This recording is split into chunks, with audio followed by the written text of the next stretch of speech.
The Cheating Death podcast is a satirical program containing objective information about anything and everything under the sun. We are not political, nor are we religious. We are merely analytical and perhaps a bit prodigious. You have given yourself an opportunity to shine brighter than any star in the night sky, dear listener, by just getting through your daily war. However, it is time for you to see exactly what you are capable of, because you are listening to the Cheating Death podcast. On today's episode of the Cheating Death podcast, we provide a bit of insight on extinction-level events. Yes, dear listeners, what wiped out the dinosaurs? What took out the woolly mammoths? Well, there are a litany of examples, but there will be some context provided today.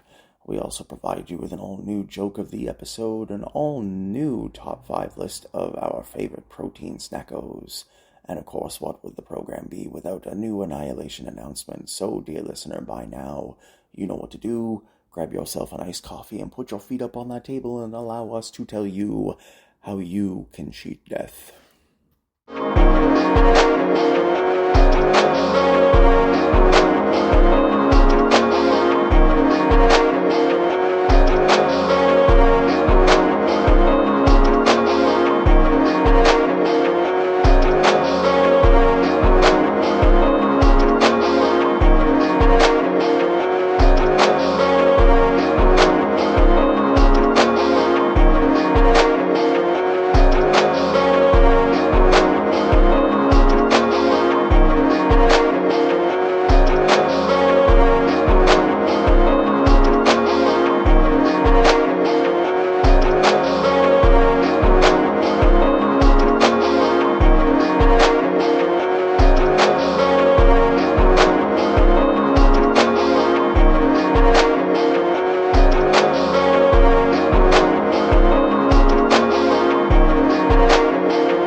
This is your news anchor, the Cleric of Chaos, and this is your Annihilation Announcement.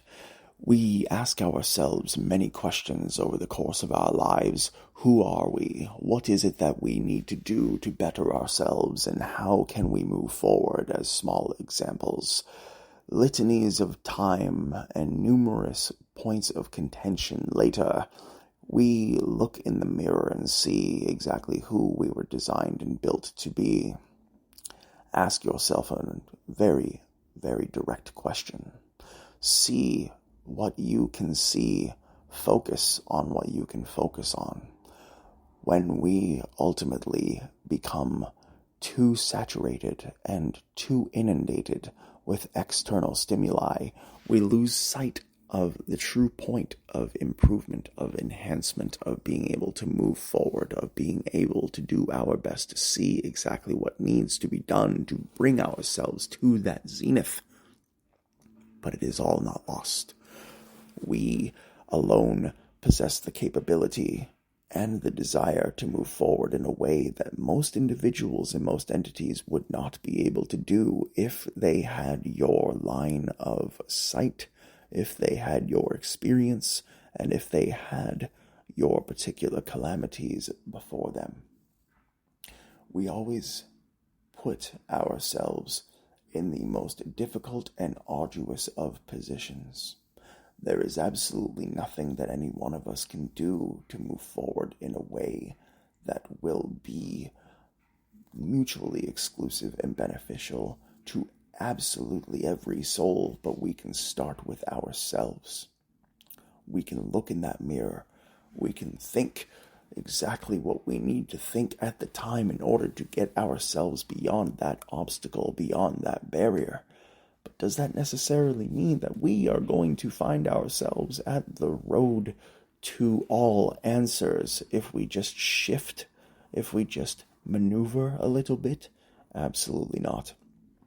No one soul has all the answers to every question on this planet. No one entity has the ability or the capability to provide themselves with each and every single bit of knowledge and information for every situation. It is simply not possible. Life, humanity, it's about trial and error. It's about making mistakes, learning lessons. For you see, as we have mentioned numerous times throughout this program, we are souls renting a human vessel. When we fade back into the ether, we will have further information to utilize upon our own unique journey to get ourselves to a level to where we see exactly what is needed to move forward into the next era. So when you find yourself in a position to where you may not know the answer immediately, dear listener, give yourself some grace, space, and time. This has been your news anchor, the Cleric of Chaos, and this has been your Annihilation Announcement. Willkommen, meine Freunde. Guten Morgen, guten Tag und eine gute Nacht. Ist eine Reisende und eine Ausländer, deine Künstler, deine Schauspieler, deine Cleric of Chaos. Und heute ist ein schöner Tag und ich bin bereit für ausgemacht. Ist da meiner Lieblings.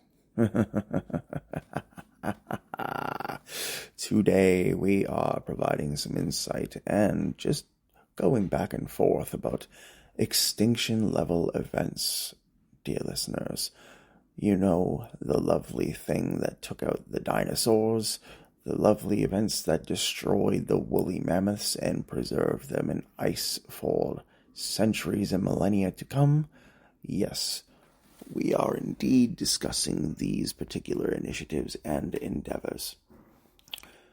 Over the course of time, we as a species have only been here for a mere fraction of the overall time that this world, that this universe has existed. The Earth we dwell upon is approximately 4.4 billion years old, and that in and of itself is quite a bit of time. But even still, when you zoom out on the universe, it is still considered a very small comparison compared to some of the other organisms, some of the other stars, some of the other galaxies that have been out there for. For example, the Methuselah star is rumored to have been around longer than the universe, at approximately 14.6 billion years. But that in and of itself is an anomaly. How could it be that one organism or one giant vessel has been around for longer than that of the space that which we dwell within? These are questions that scientists ask themselves all the time. However, one must note that when it comes to extinction-level events, there is a lot of interpretation as to how and why these particular events took place how they did. We always look towards the sun for answers, but sometimes the sun is more ominous and more destructive than what it is to be in a completely chaotic realm. It is a harbinger of energy, of light, and of love, but if it were any larger or any smaller, it may very well be the harbinger of our own doom. When you take into account extinction-level events, how our world has been shaped, how it has changed. Remember, dear listeners, There was a time on this planet where people did not dwell, where organisms were larger than what we see today, where each and every single person that you see now is a mere byproduct of the genetic aftermath of these extinction level events. There was a time when the world was run and completely dominated by bugs that were anywhere between 1,000 to 100,000 times the size that you see now. Imagine giant dragonflies swooping out of the sky, picking up small lizards off the ground. Imagine millipedes that far outweigh and far outnumber the size of the largest crocodile or the Komodo dragon. Note, dear listener, that these particular beasts were large, expensive, because these bugs did not have lungs. They had tubes that would help them with breathing, and how large they became was dependent on how much oxygen they consumed. So when the Earth was in its infancy, and the oxygen saturation levels of the atmosphere were approximately double to what they are now, we had giant mythical insect and arthropodic beasts wandering the land, time and time again, making havoc for the establishment of the hierarchy of bugs. But then, as things do, they change, they move, they modify, and over the course of time, temperatures began to rise and they began to die off. And then most mammals and animals, in order to survive and in order to ensure that they were going to live the next couple 100,000 years, they shrunk in size. Think horses the size of house cats. Think literal beasts of elephants the size of pot-belly pigs. We are very fortunate to be around at the time that we are, because whether or not it was those particular events, we would not have survived them, nor would we have survived the Jurassic eras or the Paleolithic eras, to where there was absolutely no space for failure, for mistake, for areas of opportunity. The dinosaurs ultimately lost their lives due to a collision from an asteroid, dear listeners, hitting the Earth at approximately 25,000 to 30,000 miles per hour, immediately vaporizing all organisms and all life on the planet. But listen, that hot, swelling lava world only lasted for approximately 100,000 years, and then it just so happened another event happens that is created out of the manifestation of that dust, and say hello to our current moon. After the moon was created, only slowly did the Earth start to heal back into a semi-livable format. It is at this point that we, as a species, know for certain that time in this period was very tumultuous, was very chaotic. It was a veritable battle royale of systems, animals, creatures, and existence to thrive and to function. How is our next extinction level event going to look? It's quite a wonderful question. There are a litany of ways in which our next extinction level event could take place. It could very well be another global ice age. It also could very well be due to the expansion of climate change that is taking place due to the rapid expansion of not only AI data centers, but also pollution in almost every conceivable way. It could very well be an asteroid. It could be a voluntary eradication. But you, dear listener, who we will not know, you will not see, and I will not hear exactly what will happen until this particular event takes place. But until then, take care of yourselves and each other. At the top of today's program, we promise you yet another list of our top 5 favorite protein snackos. Why? Because whenever you are looking lean and pristine, you need something that is going to keep your body mean. Coming in at number 5, we are looking at unsalted air-popped popcorn, a very light but also high-protein snack to give you a way to move back. Coming in at number 4, we have one of the most lovely and tasty deals and meals that we could ever provide ourselves, and this, of course, is cooked chickpeas and a little bit of garlic sauce. Coming in at number 3, we have protein-laden pasta with bits and pieces of lean bacon interspersed throughout. Coming in at number 2, we have one of the most delicious protein snacks of all time, according to the administrators of ambivalence, ladies and gentlemen. And of course, that particular snack is the chili dog. Coming in at number 1, dear listeners, the best protein snacko of all time is a homemade thick triple stack burger. What are your top 5 protein snackos? Feel free to comment in the video below or email us at thecheatingdeathpodcast@gmail.com. Today's joke has been brought to you by the Cleric of Chaos. So many people have asked the Russians why their metro systems are so complex and so beautiful and intricate, and why they appear to have enough space to fill the entire population of the country. Well, it's simple. Chernobyl Round 2 may be right around the corner.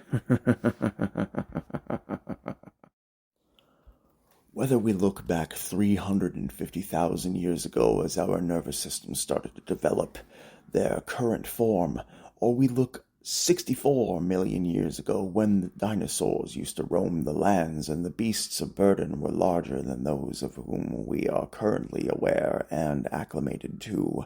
Extinction-level events have taken place several times over the course of this Earth's life cycle, and we would be fooling ourselves if we were not aware of the socioeconomic impact that it has on us currently.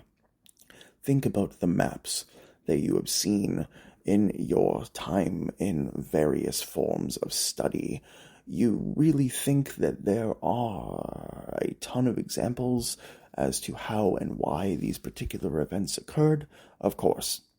For whenever you look at a history lesson that is involving any one of the extinction level events, whether it be the eradication of the dinosaurs or the destruction of the woolly mammoths, or the period of time where the giant bugs were wandering the earth in the swampy nature-filled reserve, there are a ton of examples that could look towards the horizon and give us caution towards how we function in the future. But are we really doing anything further to stop another extinction-level event from transpiring? Sadly, dear listener, the answer is no. If anything, humanity is currently speeding up the next extinction-level event to a ridiculous proportion. Take into consideration just how much we have polluted the earth ever since the rise of the Industrial Revolution. The last 300 years, approximately, we have been putting out garbage into the atmosphere and giving ourselves absolutely nothing of benefit in return, other than some nice shiny buildings and some wonderful artifacts. Take into consideration, dear listeners, exactly how it is that we get through these particular endeavors, how it is that we are going to survive the new rising temperatures, the new functioning weather streams of how the entire earth is appearing to be shifting before us. How is it that we are going to move forward in a way that is going to give us an opportunity to see exactly what we are capable of? We do not know exactly what it is that is going to bring us to an area where others will not understand where or how their next complete eradication will be. For it is quite possible that we at this point in life have a very good idea as to how the next cataclysm will take place, But does that necessarily mean that in these particular confines that we are not going to be able to stop it? Absolutely not. We possess that capability. However, as the world moves on, the only thing that really continues to move is business, is society, is avarice, is control, is government, is complete jurisdictional identification and control and elements of each and every single idea and world that we used to be a part of. All of the texts that were written, all of the books that have been provided to us over the course of the years based on scientific information as well as carbon dating, there is only so much that we can extrapolate from this information. The extinction level events may have been far worse than we have ever dreamed, idealized, or imagined. But until we see it for ourselves, there is never really going to be a way to understand exactly how we will be able to handle it in this current dynamic. The 2012 movie The Day After Tomorrow and the Knowing movies, they are only small examples as to what exactly can be considered these new ideas for extinction level events. But only in time will we truly see exactly what will lead to our next psalm of extinction. Until next time, take care of yourselves and each other. The Cheating Death Podcast is brought to you by Nachdem Lieben CRDVC, Cleric of Chaos, and where you can find all podcasts on all platforms. If you'd like to support the program, you may do so by purchasing merchandise, media, a cameo, or buying us a coffee at the links in the episode's description. Please follow the program and all of our social medias at all the links in the episode's description as well. Follow each and every single one of our comedian, actor, directors, as well as muscle friends and exercise enthusiasts at the link in the episodes and podcast description as well. And if you or anyone you know is experiencing gambling, abuse, substance withdrawal, or any emergency calamity, please consult the telephone numbers listed in the episodes and in the podcast description as well. If you or anyone you know are in need of a fluffy puppy or a cute kitten, please visit your local animal adoption rescue center, as they are in dire need of your support. And you are able to visit yummypets.com/voice to sign up for a free account and click the button every day to give shelter animals an opportunity to receive 330 pounds of kibble at the end of each month. Dear listener, you know by now that there is no easy solution to this existence we share, that more often than not, care can sometimes lead to despair, but that does not mean that we should not be trying to focus and do everything that we can to be the people in whom we hope to be, and that this life leads us down a road of blessings, benevolence, and brilliance. Remember, we're pulling for you. We are all in this together.